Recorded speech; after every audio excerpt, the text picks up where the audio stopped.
when you did a post about what would be the ideal dream curriculum.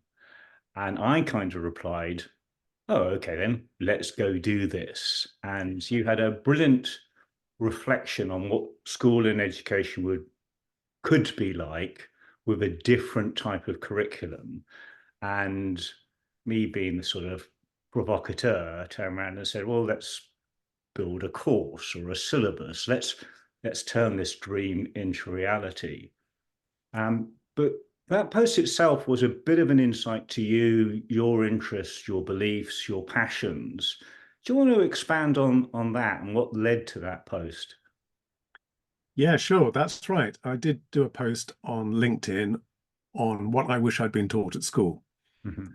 And I suppose I was led to that by my own extraordinary asymmetry in life, very good at some things and absolutely dreadful at most of the things that are actually useful. And I'm a philosopher, so you can imagine which way I'm sort of lopsided. And it got me thinking about education Mhm. and attainment, and partly because my youngest daughter is, in the middle of A levels and working super hard, and how little attention there seems to be in schools these days on things beyond attainment, and there's so much more pressure on kids and all the rest of it. And I was thinking, oh, well, as a kind of fantasy exercise, imagine, going back into the dim, dark days of the 1960s and 70s and redoing my education, what would it look like? And to use a fashionable word, it would just be a lot more holistic, basically, Mhm. because I am, a philosopher. I'm interested in what makes us human, and of course, what makes us human is all sorts of things. We're not just brains, we're bodies, we have feelings, and I think probably we all have something like a spiritual life, even though we might deny it in some way. So that was one set of thoughts. Meeting that set of thoughts was a fantasy I'd had for a long time of a thing called, nicknamed, I suppose, hotel philosophy. Mhm. And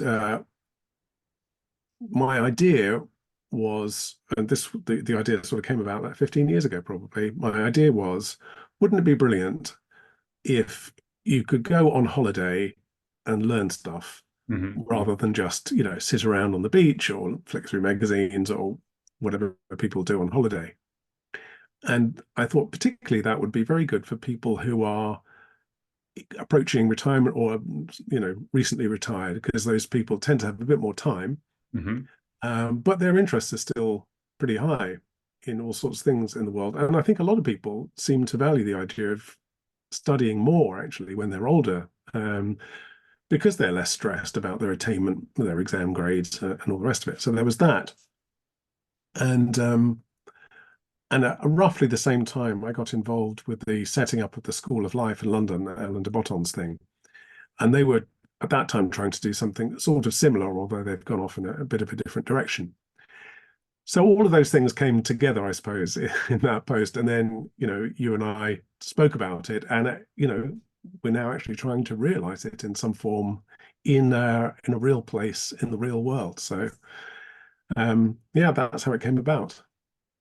And one of the things that strikes me, I mean, I'm very much an amateur philosopher, so I've enjoyed reading your books and learning and studying. And one of the things that I seem to recognize is how philosophy and history track each other. Okay, they're almost like twins because philosophical view seems to emerge out of a context and a time and a place. And I'm just wondering, is your curriculum for hotel philosophy, is it something that perhaps Aristotle or Socrates or Plato would say, oh yeah, absolutely, that's how do you see education and how we inform people and philosophy has changed? Well, if I was being philosophical about it, I would actually challenge your opening premise there, that, philosophy and history being connected, because at least in principle, and this can be counter challenged, philosophy is precisely that which resists being historicized by aiming at universals and timeless and eternal verities, to use the slightly amusing phrase. So you could say actually that these two the disciplines are in conflict with one another. And you mentioned Plato. Plato was seeking, I suppose, truths which weren't vulnerable to historical decay or temporal alteration, and he divided the whole universe really into those two worlds. I suppose there's the world of being, which never changes, and there's the world of becoming, which is the temporal world, which does change and is subject to history and all the rest of it. So, but that's not very helpful thought in this context necessarily, because it's also true, of course, that you know, philosophy changes over time and reacts to circumstances. And the philosophy of the Enlightenment, for example, which is philosophy of science and technology, really goes hand in hand probably with the Industrial Revolution. So it's easy to see, all sorts of connections between the two. In terms of the kind of more holistic approach to learning, I think there are all sorts of antecedents to it, probably more in the Renaissance, actually, I would have thought, than in kind of classical philosophy. Although, if you read Aristotle, I mean, there's almost nothing he doesn't write about. But, and he, set up really the first academy. But as far as I can remember, there's not a lot of emphasis on physical and spiritual development. I think there's probably a little bit. I think what makes this idea that we're both engaged in now of hotel philosophy quite timely for our times is I think there is more of a recognition these days that education has become a bit limited. People are more than their academic attainment. We have become more inclusive of us as a society. We recognize, particularly I think through things like sport, Tim, which you know infinitely more about than I do, that people can be just as impressive as a sports person as they can as a academic person or a corporate person. So I think, rightly probably, we've become a bit more open to the variety of things that make up a human being. And hotel philosophy, I suppose, is a way of kind of, not, what should we say, correcting for imbalances sounds a bit strong, but I suppose the positive way of putting it is allowing us all to explore the width, I suppose, of our potential, from the cerebral to the physical, from the emotional to the spiritual. So, yeah, that's maybe how I'd respond to that. And one of the words you used there was balance. And I suppose typically, people use the phrase work-life balance. It's not a phrase I particularly favor, but I do recognize perhaps the shift of focus, either at different stages of one's life as one travels their journey. But for you, there's obviously been a sort of shift in focus, for example, having been an academic and now as part of the business community. How do you see these types of shifts, or is it an evolution, a revolution, the difference between thinking and doing, the idea of exploring ideas and commercializing ideas? How does that balance work for you? Well, it takes me back to, you mentioned Socrates, takes me back to Socrates, because for Socrates, the idea of a philosopher in the ivory tower would have been nonsense, really. I mean, his idea was, being out on the street, being a provocateur, engaging with people, entering the forum, challenging people. And I kind of agree with that. And my experience in the academy, the University of Philosophy, is that, it was becoming, and I think still becoming, very, very technical and really just for specialists. And there's kind of nothing really wrong with that per se, but it seems like a bit of a bubble. So I think in any case, it's a good idea for philosophers to be in the world and to be engaging with stuff, because they can lend ideas, they can say this idea has been tried before, and they can broaden people's thinking. And when I went into business, well, I mean, I don't know if management consultancy is considered a business actually, but it's a sort of parasitical business. It's people talk about the real economy, don't they? So the real economy excludes financial services. I think it should probably exclude management consultants too. Anyway, when I went into management consultancy, I was actually a bit shy of saying anything about, or philosophy or literature or any of those other things, because I thought, no, I've got to speak the corporate language. But actually, over time, as particularly now, I've been working independently for 15 years, I've become less shy of it because actually clients seem to like it. They think, oh, right, okay. Don't be embarrassed to tell us you're a philosopher. We're always looking for new ideas, and there are a million consultants out there anyway, so we want something a bit different. So I think on the other side, there's a hunger from, let's say, clients to, try out new ideas. There's always an interest in that, and kind of anything that works, I suppose, is the mantra there. Just expanding on this point about management consultancy, Yeah. which could be a rich topic within itself. Yeah. But if we just take one niche area of that, increasingly we are driven for productivity, wealth, and success. But the public is actually getting quite dissatisfied with scandal, profiteering, deceit.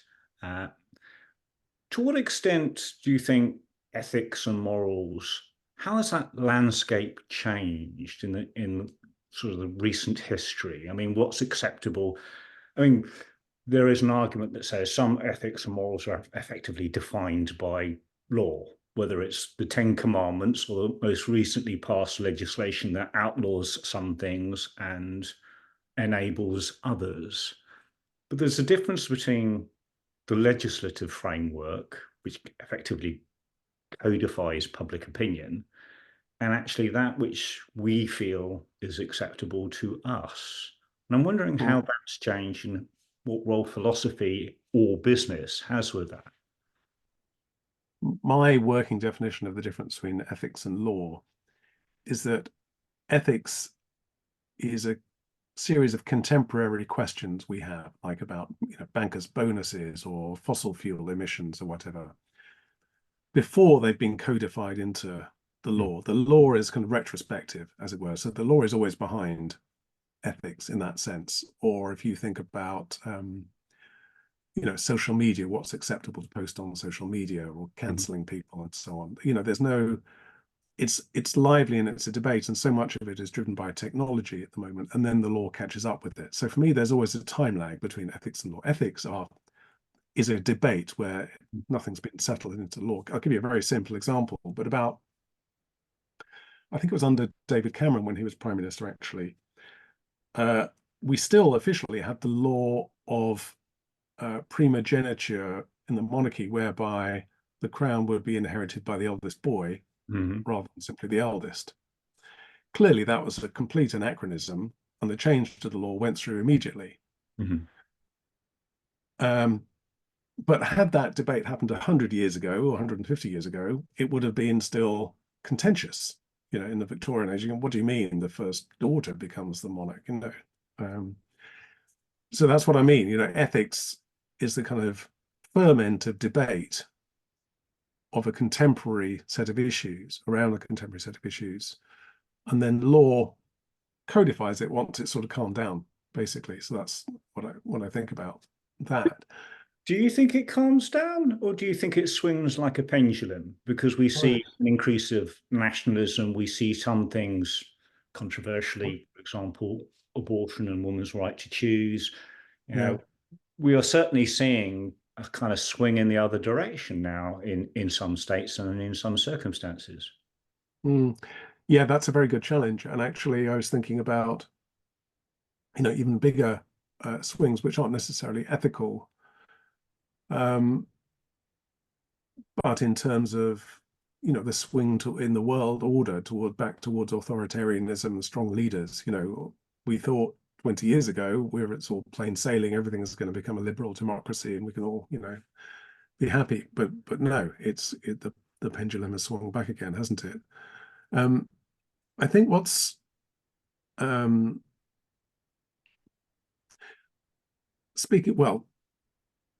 I think the big ethical debate at the moment that underpins so much of what we're doing is really around the marriage or otherwise between capitalism and sustainability. How can we have both? Because we really so far only have a model of capitalism that destroys the planet, basically. And is it possible to have a kind of eco-capitalism or not? So that for me is the kind of biggest ethical question. It's also a practical question, but that's the biggest ethical question. What does it look like? Or, at the recent COP, we had the chairman saying, yeah, we want to be sustainable, but by the way, we're going to keep on, producing oil and gas. So yeah, I think that's the kind of, to me, the most central ethical question at the moment. Or can we collectively agree to be a bit less well off in order to serve the planet? Beneath which, I think the biggest ethical question in turn is the one that gets so little aired because it's fraught with difficulties, which is the one of overpopulation. Are there just simply, have we reached peak humanity? Are there simply too many people for a sustainable planet? But yeah, no, it's a good challenge about that. Is it more of a kind of a pendulum swinging than not? I mean, I think in some areas it's not a pendulum swinging. I don't really imagine in the West the pendulum ever swinging back away from feminism again, or back towards less equal rights for women. I mean, I certainly hope not, obviously, but I can't imagine us going backwards in terms of equal pay for men and women, for example. But maybe on some other things, there is more of a pendulum. I'd like to explore that, but perhaps from a sort of different angle. So we're going to come back to this, and particularly about ethics, morals, and some of the climate change and existential challenges. And where I'm going to approach this is, democracy. And you touched on the rise of nationalism, and there is a tendency to elect leaders to represent our interests, and perhaps not to feel any sense of agency ourselves. And then we find ourselves hostage to whomever we have elected. And that applies just as much to the left, to the right. And I'm wondering, how different, for example, democracy is in Britain to how it was conceived, literally, and every 10th person then spends a year making decisions. And how close or far apart our elected representatives are from our wishes, and therefore how we tackle these issues where we effectively say, well, we've elected a leader, we expect them to get on with it. Are we abrogating our responsibility as a democracy, or is it entirely right that we turn around and say, well, we're going to elect an official and trust that somebody else will rescue us? COP20 will come up with a solution. I don't have to recycle. I don't have to get an e-bike. I don't have to walk to work. COP20 will come up with something, which is something about nationalism and democracy and agency and leadership. There's a lot of stuff in there. What are your thoughts? What thread would you pull from that? Well, there are lots of different threads, aren't there? So a couple of things that come to mind.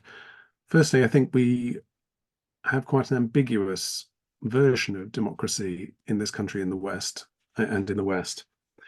Ambiguous because I think we hover between two concepts. One is democracy as representation, and one is democracy as delegation. So democracy as representation is, I am a member of parliament for, I don't know, a bit of rural England, and most of my constituents believe in capital punishment. Therefore, I represent them. I will speak up for capital punishment in the House of Commons. That's representation. Then we have democracy as delegation, which is the constituents have voted for me and delegated power to me to make decisions with my own skill and judgment and conscience. And actually, although that lot all believe in capital punishment, I don't, and I'm going to vote against it in the House of Commons. So we have two very different notions of democracy there, delegation and representation, and they often get fudged because, of course, politicians don't want to lose their seats, so they go as far as they can representing before hitting those matters of delegation. So I think that's one issue. I think the bigger question, and this is the one touched on by Thomas Hobbes, the political philosopher, who basically said, well, your views on politics really all have to stem on your views of human nature. Like, who do you think humans fundamentally are? And he's famously said, well, in a state of nature, if you took everything else away and left people to get on with it, they just kill each other. Famous phrase, the life of natural man is nasty, brutish, and short. And we'd have the war of all against all. So if your fundamental belief is human nature is competitive, aggressive, hostile, internecine, and all the rest of it, then the reason for electing a leader is to create order, an order that imposes law that prevents mutual slaughter, basically, which speaks to your point, really, I think, about, are we abrogating responsibility? Well, it depends what we're abrogating responsibility for. If we're abrogating responsibility in such a way that I'm actually not going to be killed or kill somebody else, maybe that's good abrogation. It's a very, very paternalistic view of what democracy looks like. And it's a strange hybrid between democracy and despotism, really. But, you could argue that follows from the idea that human beings are all, self-interested and competitive. But it's interesting to explore that. Yeah. This is likely to sort of unravel and become complex, but those sometimes are the most interesting conversations. But there is an argument that says the removal of Saddam Hussein may actually have had a dysfunctional outcome, because the removal of a strong man resulted in disintegration and potentially more deaths and more problems for the West than just leaving him there. And Hobbes' argument that life is short, brutish, and horrid. There's a lovely book that I would recommend called Human Kindness, and it explores various sort of social stories, things like the marshmallow test that we all know, etc., and then just unpicks them. And one of the interesting points, and it goes to this point about philosophy and history, it makes the point that Lord of the Flies, for example, was written at a certain time and of a certain view that left on an island, these boys would effectively seek to annihilate each other, and it would be the Hobbes model. But apparently there is a true story of these people in colonial empire, these young lads who stole a fishing boat, then got wrecked on an island and got picked up something like 3 or 4 years later, and empirically they got on like a house on fire. And so where the literature turns around and says we're going to be horrid to each other, a lived experience is we tend not to. That's interesting. Now, it may be an isolated circumstance, but it is different. And I think sometimes if you're writing a book like Lord of the Flies, or the Genovese case famously that propagated what's called the bystander theory, where a woman may be murdered and nobody will intervene because everyone assumes somebody will do something, therefore they don't have to. And we all recognize that case. But actually, when you unpick the facts of the case, that story is not as it was presented. But clearly somebody who is writing a theory, wishing to publish a theory, go on the speaker circuit, may cherry pick. And I'm wondering how different theory is from reality, those sort of academic, the Hobbes versus the reality of these boys on an island, the Genovese case, what philosophy says and what actually business does, what we espouse and what we do, and where that conflict is either within us or socially around us. Yeah, very interesting. I mean, in the example of Lord of the Flies, and then the counterexample you gave of the people getting on harmoniously, what strikes me about both is there is cultural context. Although there are apparently these are tabula rasa examples, let's just start from zero, go back to basics, just put people on an island, see how they get on with one another. Well, in the William Golding book, if I remember it, I think I studied at A level, so it's a bit of a in the dim and distant past. It's kind of a bit like, boys from prep school. Mm. It's not a neutral Mhm. setting. And the other example you gave, I think probably similarly, there are people arrive but not with nothing in their heads. They've got a template, they've inherited or are working with some cultural learning, which they're then reenacting on the island or wherever they are. And I think maybe that's always, one of the big naiveties in philosophy. It's, let's get back to the blanks Mhm. slate. Let's have a blank sheet of paper. You can never really do that. We are where we are. And so, what we espouse, I think, we like to think what we espouse are kind of first principles, but they're never really first principles. They're always contaminated in some way, aren't they, by our own learning and prejudices and belongings and all the rest of it. I mean, we can do our best to unpick them. I was involved in an event over the summer in relation to a philosopher who's well known in the world of philosophy, but not really outside, called John Rawls, Mhm. who's wrote this famous book called A Theory of Justice. And his most famous, it's a kind of thought experiment actually, is called The Original Position. And he says, look, if we want to construct the best possible society, the thing to do is to allow anybody to answer the question, what's the best possible society? But with one caveat, that their role in that society will be allocated completely arbitrarily. Mhm. So you, Tim, might say, right, okay, I'm going to set up a society. It's going to be very equal, blah, blah, blah. But actually, I'm going to be quite well off and have quite a nice life. Okay. But once we say, oh, no, you can set up a society, but then it's going to be completely arbitrary how you're then positioned within it, you think again. And the analogy, famous analogy, is this is like, a child cutting their birthday cake at their birthday party. It's like, okay, you're going to take the last piece. Now you cut it. And of course, the precision with which those wedges are cut is astonishing, because it just forces equality, because the thought of getting less than everybody else is just so awful. But that's, it's quite a good thought experiment in terms of, what a kind of blank slate might look like. But that itself is interesting insofar as it's about context. When you effectively know the rules, so you sit there and go, okay, then now I know the rules, I'm going to work out my best course of action as a result. Now, I absolutely agree that context arguably may be everything. But if it is literally everything, then we start to lose identity and free will. But there is no doubt any of us is, omnipotent, all powerful, decisive, etc. We are all hostage to our thoughts, feelings, values, belief, our culture, our nature, our nurture. And actually, if you really want to push it into quantum mechanics, and that's not my specialism, Nor you mine, Tim. So we're going well so off say track. we can philosophize on quantum mechanics.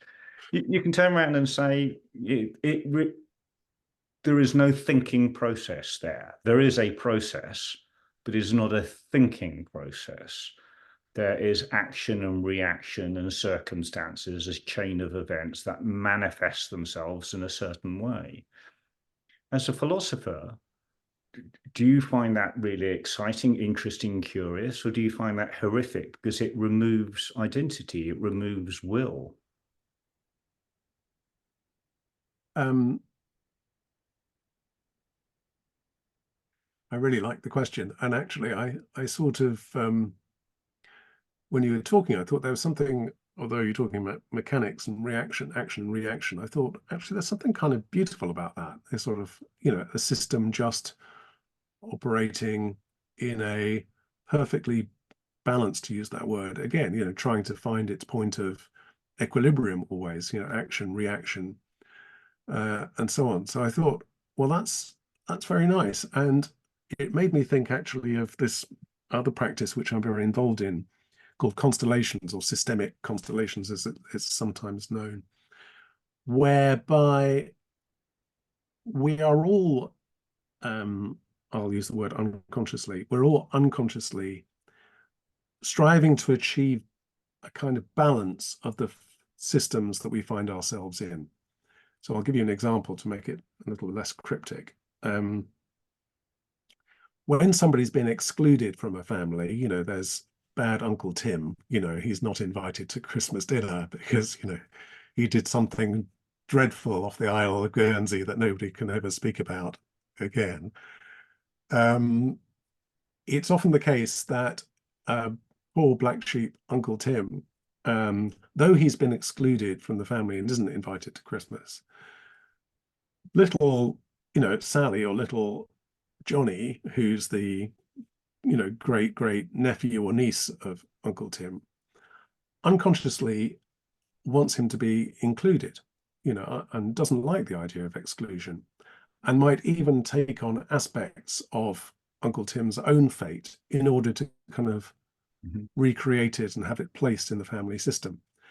Obviously, that's very different from quantum mechanics, at least at the surface level, but the way family systems work in constellations is kind of similar, that attempts at restoration, action and reaction will be made almost, I mean, partly because of a kind of loving agency by people in it, and at the same time by a kind of unconscious correcting loyalty or will that is seeking for balance in that system. So constellations for me is a sort of interesting halfway point, I think, between these, you know, this sort of opposition which you're kind of working at today, Tim, between kind of agency and the lack of agency. And I find that, you know, fascinating, the way in which, yeah, we are seeking balance kind of all the time. We are correcting for other people, and that we may not know when we're doing it.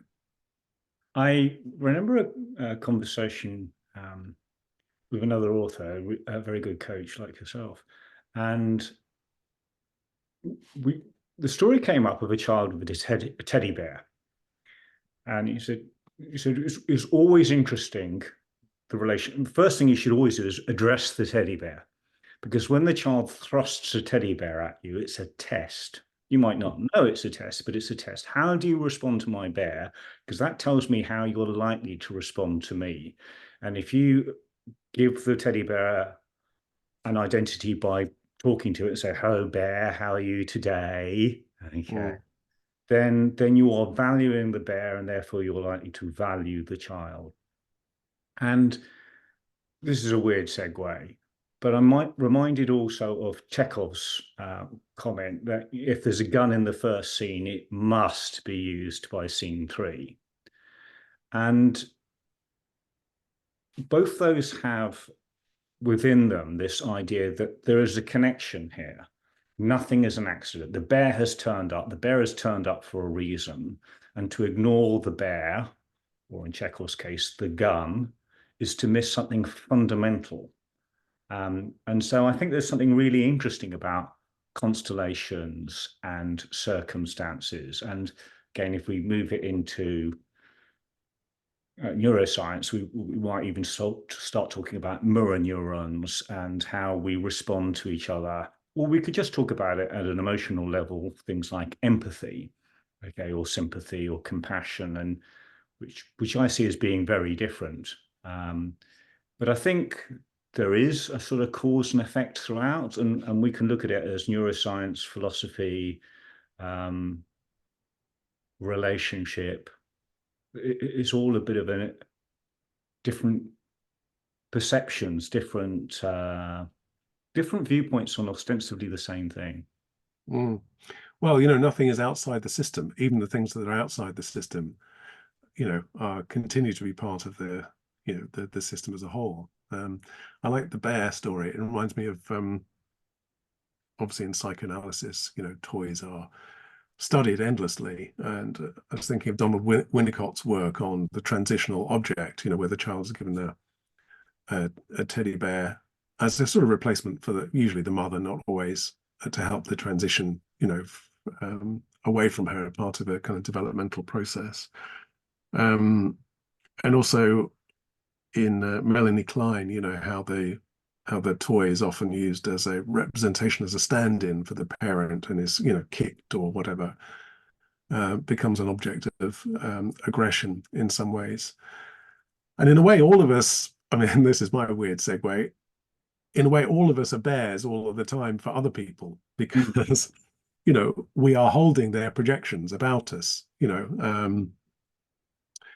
When I run, and actually, I don't mean to bang on about constellations all the time, I'm not going to, but when I run trainings in constellations, I do it with a female colleague. And one of the things we are very conscious of in that setup is we become stand-ins for mum and dad in that setup, with the voices of reason and reassurance. I'm a bit tougher, she's a bit softer, and so on. So it's quite interesting how fungible, I suppose, all those identities and exchangeable all those identities are. And that although we might think, bears exist over there outside of us, we're all kind of bears for other people, all of the time. I'm interested what you said about mirror neurons, because I've done a little bit of kind of Googling around it, but I don't really understand, to be honest. Is that something you've looked into a bit? This area, without doubt, the best authority on this is Dr. Ian McGilchrist, and I've read The Master and His Emissary, and at some stage or other, I will read The Matter with Things, either that or I'll stack it on the bookshelf and try and climb it with abseiling ropes. He is an extremely knowledgeable person and really good at explaining it. And so I would be cautious Fair enough. about going on record, because actually it's a mildly controversial subject at the moment. There is a recognition, but one of the challenges, I think, around what we might call pop psychology is it grabs something and runs with it, but not always in the right direction. This is something Ian McGilchrist says himself, and he recognizes in his book, The Master and Its Emissary, the difference between the right hemisphere and the left hemisphere. But then people run with that and sit there and go, well, they're completely different ways of being and thinking. And his point is, well, no, they're not. They are two sides of the same coin. And just to take something from his book that I did feel sufficiently confident to repeat, he makes a comment about birds, okay, and because it's a very simple scenario and we can extrapolate out. And it effectively says, a bird will look for food using the right eye, left hemisphere brain, okay, because it's using the left hemisphere to objectify and as a tool. That's why we reach out with our right hand, because our left hemisphere is the tool-making device on how we manipulate the world, okay?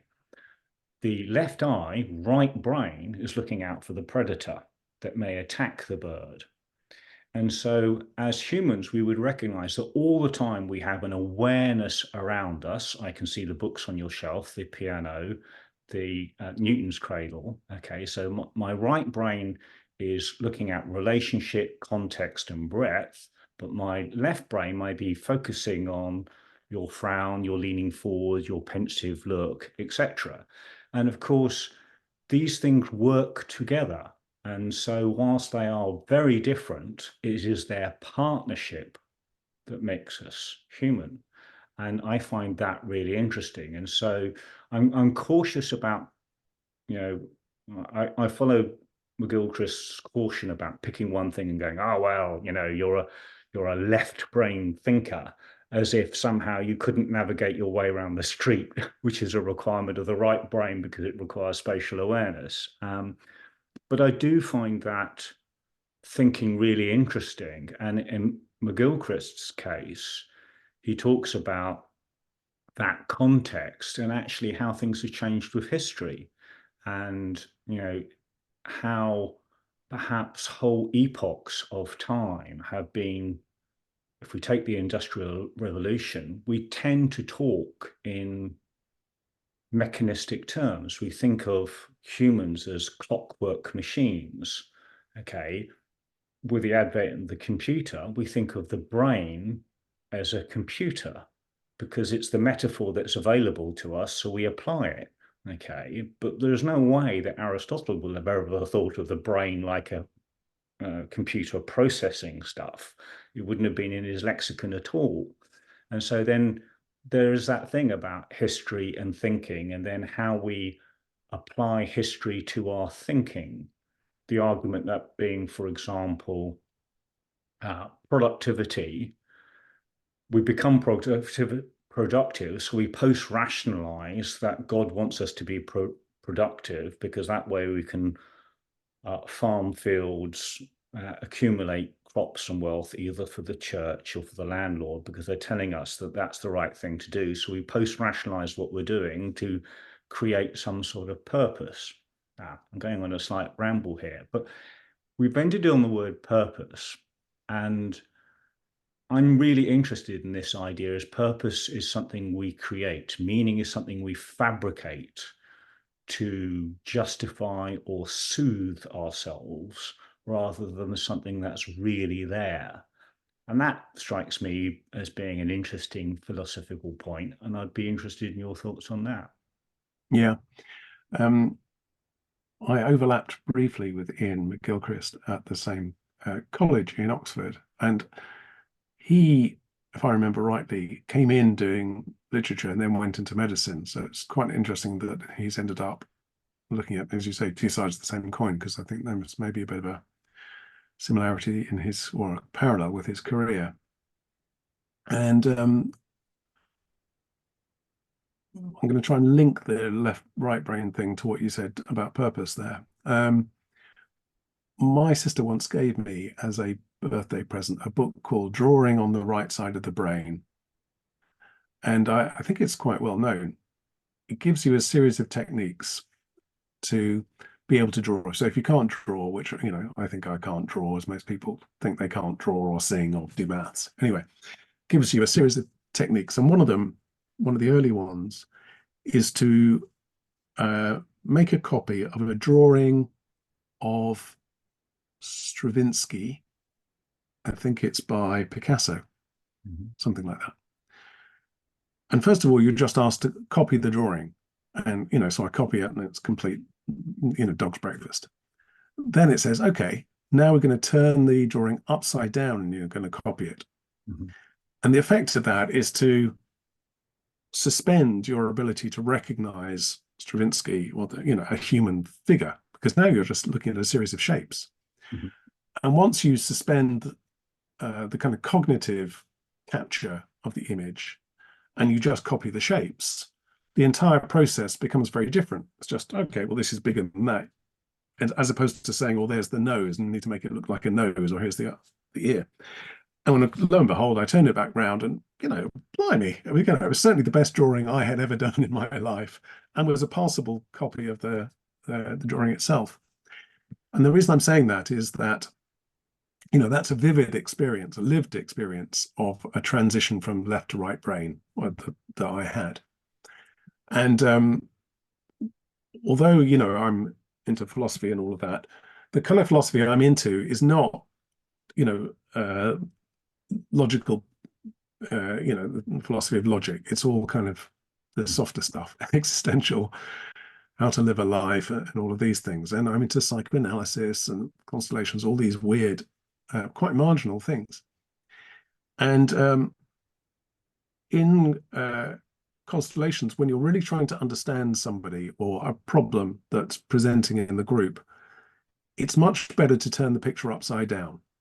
Really, when somebody's talking to you. It's not, okay, Tim's talking to me about, you know, his issue, his struggles with, you know, self-confidence, whatever. Okay, those are the cognitive things that he's expressing. But if I turn the picture upside down and just sort of almost zone out a bit, I'll be able to get a better sense of the whole of what he's actually saying here. And my connection with the notion of purpose is that I think purpose is a bit similar. I think people approach it a bit like a destination. You know, I've got to get from A to B. I'm here, purpose is there, plot a path towards it in the most efficient manner. Whereas, you know, what if one were to take a kind of more right brain approach to purpose? What's the zooming out? You know, what emerges rather than what's posited by the left brain? What emerges then? What if you turn the picture of your purpose upside down? You know, what happens then? Because for me, the pursuit of purpose has become, first of all, very fashionable, but as also a kind of cousin or derivation of the pursuit of happiness, Mm. or even a proxy for it. And, you know, the pursuit of happiness, obviously, we think of the kind of American context, I think is limited by the fact that it posits happiness out there as a goal to attain. Whereas the word happiness is actually related to the word perhaps. Mhm. It's related to the word happenstance. And the condition of happiness was originally the idea of the ability to go along with what happens. You're happy because you're not resisting what happens. Happiness is that which aligns with or doesn't resist the flow of things. And maybe there's a clue in that around purpose as well, that, you know, purpose is not necessarily a goal out there, but it's more a state of, you know, my purpose is to stay in alignment with the universe, not out of alignment with it, for example. You trigger a number of thoughts there, which I shall try and corral into a short sentence. But one of the metaphors I use very often when we're working with organizations is to think of life as being more like a jigsaw than a game of Jenga. Because if it's just another thing and another thing and another thing, then the tower eventually falls over. Whereas a jigsaw, you recognize that a composite of the right things assembled correctly together creates a picture. And therefore, the point is not having an abundance of pieces, but just making sure they kind of fit together, that there's a degree of harmony around that. And the sort of turning things upside down, I find really interesting because I sometimes ask very provocative questions, sometimes quite black. So this is a little black, but if somebody came to you and say, you know, my life's not worth living, okay, I don't want to live anymore, okay, in the right circumstances, loads of caveats around that. In the right circumstances, a really interesting question is, okay, let's just sit down and explore for a moment. What's worth dying for? And that is really interesting because very quickly people go, nothing. Mm, um, and the other one is in a sport context where people say, I'd like to do X. And frankly, it could be in any context, but this conversation has happened in a sporting context. I'd like to do X. I want to be this, this, this, this, this. Well, my question was always, so what would you give up? Rather than this constant pursuit of more, okay, mm, are you content to do less? And I think there is something about maybe that really black question that says what's worth dying for. It pairs things back to what is essential. Okay, what is, you know, at its core, the thing that you may or may not believe in, but there is an essence there which is interesting in a world that is always in pursuit of more. um, Productivity, wealth, acceptance, identity.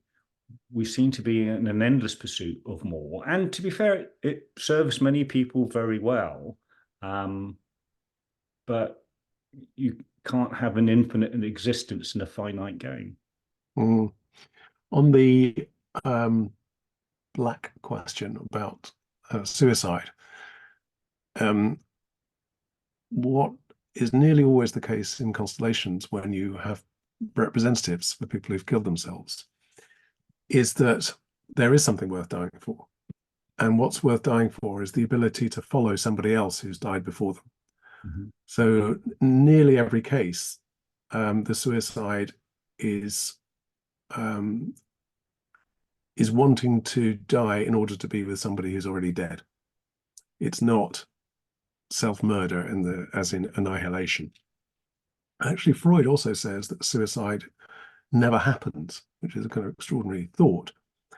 He says it never happens because when somebody kills themselves, they're not killing themselves, because that's inconceivable for anybody with an ego to do, because the ego is designed for its self-interest. Mm-hmm. What they're killing when they kill themselves is an image of themselves that they've taken on from somebody else about themselves. You're worthless, you don't deserve to live, you're an idiot, whatever. So it's the introjection of somebody else's judgment of them, and that's what they can't bear. They can't bear being seen as something horrible, so they've got to put an end to it. And that's worth dying for, because it's an end of suffering in that sense. But it's still a very good challenge. Yeah, I mean, as you say, it's a very black, very dark subject.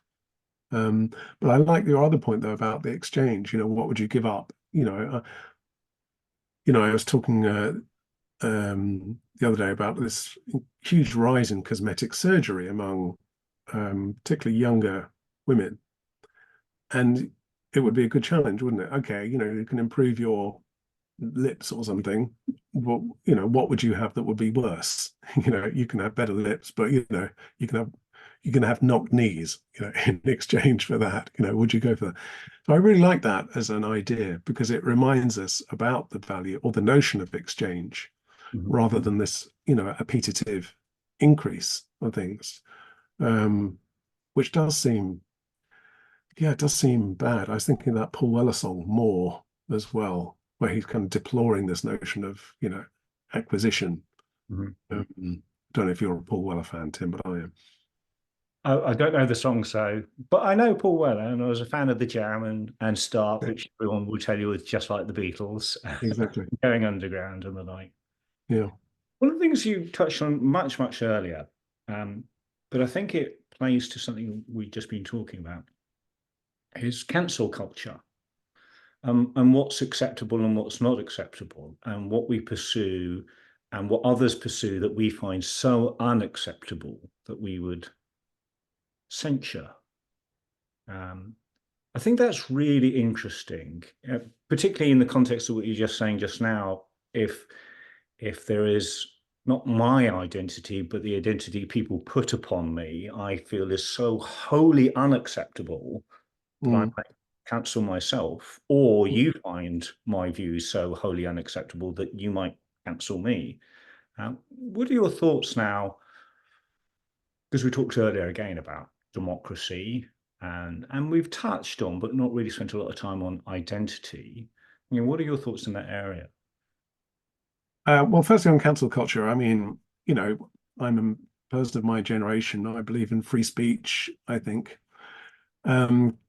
You know, as a general rule, we only cancel people if they are, speaking hate crimes or whatever. And beyond that, no, we should have a tolerance for all sorts of diversity of view. And of course, the paradox here, I think John Gray described it as illiberal liberalism. We're so liberal that we will rule people out unless they're agreeing with our liberality.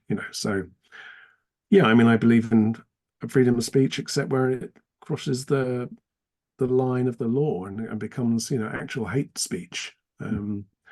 So in a way, my feelings are quite straightforward on that in terms of my own position. I suppose I wonder about, what is the motive among, the cancellers? What's that about? And it's kind of the motive is a kind of policing motive. We're going to make sure we have these people, but not these people. And it seems to me, whenever people go into kind of policing mode, setting up borders or boundaries in that way, that it's because of some anxiety. What's the anxiety to which cancelling is kind of the answer, to which ruling people out is the answer. And I think it must be something to do with, those people who are cancelling feel their own identities are in jeopardy somewhere, or they're very uncertain about things. There is beneath the certainty, there's actually a real ambiguity, lack of confidence, and so on. So they can't tolerate the ambiguity of difference of view. And so it's a kind of cry for certainty, actually, strangely. It's a cry for non-ambiguity, because at some level, ambiguity is very distressing, I suppose. So I think we can, maybe it's patronizing, but I think we can look upon people who are so vociferous about that as bearing actually some real anxiety about the problems that ambiguity presents for them, in what is, after all, a particularly ambiguous world. I don't think it's any surprise that this stuff around counselling has emerged so much in the past, few years, and during COVID as well, because the world, maybe every generation says this, but the world does seem to be becoming more, volatile, uncertain, complex, and ambiguous, to use that, the VUCA acronym.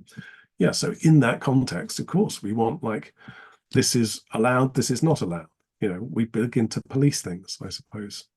And is philosophy the perfect antidote to that? The ability to accept uncertainty and ambiguity and treat those imposters both the same? No, I think, unfortunately, rather the opposite, because I think so much of philosophy is about trying to be systematic and having a rational system. And in fact, I was just reading about Leo Shestov, who is a interesting kind of thinker, for want of a better word, influenced by Nietzsche. And he makes the point exactly this, as Derrida does for that matter, that philosophy is a bit like boys with their toys. They've got to have a system that all works, and there's their train set and everything's all in order. I think that philosophy and philosophers have often tended actually far too much down the route of, trying to exclude ambiguity, to account for every example, to systematize, actually. So I don't, although I've drawn an enormous amount, and still do, from philosophy, I feel it's very much a stepping stone, to kind of more evolved disciplines. Actually, psychology, I think, is in a sense a more evolved discipline than philosophy is. I think the writing of literature, the production of artworks, is in a way more evolved. Of course, there's all sorts of caveats to that, but no, I think of philosophy is very much a kind of ladder to be thrown away afterwards.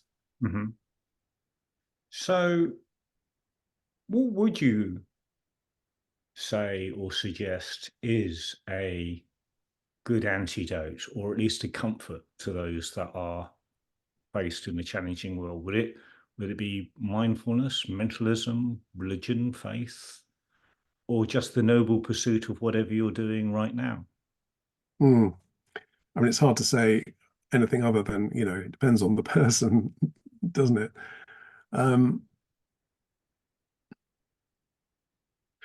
There's a great definition of stress, which I came across recently, which is that stress arises when the world fails to comply with our expectations of it, right? That's what stress is. And so harvesting that, I'd say probably that's the most important thing, isn't it? It's sort of an acceptance of what is. If we accept what is and go with it, then we're going to be in a better position. Or another piece of learning I came across recently, which is derived from, where was I reading this? I don't know. Somebody who'd been a spy all their life, basically. And he was being interviewed in that, come on then, tell us the best spy tricks kind of thing. Expecting, he was going to say something with, string or toothpaste, or, turning lights on and off. Or he said, no, the biggest tip I can give everybody is to understand the difference between perception and perspective. Okay, what's that? He said, well, most people live 99% of their lives in a state of perception, subjectively looking out, thinking, is this relevant to me? Is it not relevant to me? Do I not like, threat, not threat, tired, not tired, whatever, very, very subjectivized view of the world. Whereas he says, the superpower is perspective. It's literally zooming out and then saying, okay, what's happening here? Here's Robert, he's a 58-year-old man in a podcast. What's going on with that? What's the situation that's led to that? What could we extrapolate? What's the likely next step for him today and in his life, and so on? And I think maybe something like that could be quite helpful for people, that, you know, that shift from perception to perspective. I think it's really interesting. I like that a lot. I cautious about sharing my views because I may be getting this wrong, but I understand mentalism to be understanding context and how we got there and what's likely to happen next. And I'm interested in comparing that to mindfulness. So mindfulness would be to be in the moment with no past, um, no future, but just where we are right now. And I can absolutely see value in that. But at the same time, you know, we're human, we're born with a brain, and whereas a fish may be permanently in a state of mindfulness because it has no idea when last Thursday was, or indeed what happened, or indeed the concept of Thursday or 3 o'clock. So you might argue that a fish is permanently in a case of mindfulness, and yet for humanity, mentalism is the tool that we use to navigate our world, you know, reflecting on the past and planning the future. And I think we have an obligation to kind of weave both to a certain extent. Mm. I read that famous book, The Power of Now by Eckhart Tolle. Have you read that one? Do you know that one? I know of it. I haven't read it. I feel like I've read it vicariously by reading chapters and references to it, but please Yeah. don't. Well, obviously, he's a big advocate of mindfulness, just staying in the present. Mm. And of course, one of the challenges that he often gets put to him is, well, then what are our brains for? Because if we're just, well, what do we need to think for if we're just being in the present? He said, yeah, we just need thought in order to do practical things like decide if the shops are still open so you can go and get some more, you know, milk and bread, or, you know, to plan how you're going to get to your next meeting. So that's all that we need thought for. He doesn't say this, but extrapolating from that, he's sort of saying, a bit like Freud actually says, we've kind of got over-evolved. You know, our thinking has become much more over-spec than it needs to be for the purposes. And of course, then philosophy is like an extra upon that. It's like, bloody hell, you know, we don't need philosophers in the world. That is a symptom of, you know, degenerate over-evolution. And actually, we'd all be happier if we were just living in the now. Mm. I would love to explore that, perhaps for a future podcast. But I'd love to explore memetics and, you know, how the brain has developed not to be good at one thing, but to be able to learn pretty much anything. And the analogy, you know, a human child takes, you know, many months to walk, but actually can learn to computer program in a day or so. And it's this ability to learn rather than to do that drives humanity forward. But your point, maybe overthink, overanalyze, over anxious. I think we could do an entire podcast on, but I'd definitely be interested in your views. For now, as we hit the top of the hour, all I have is to say thank you very, very much indeed, which has been a great conversation. And I hope with your indulgence, we'll revisit this because there's a lot we've left unexplored. There is. Thank you very much, Tim.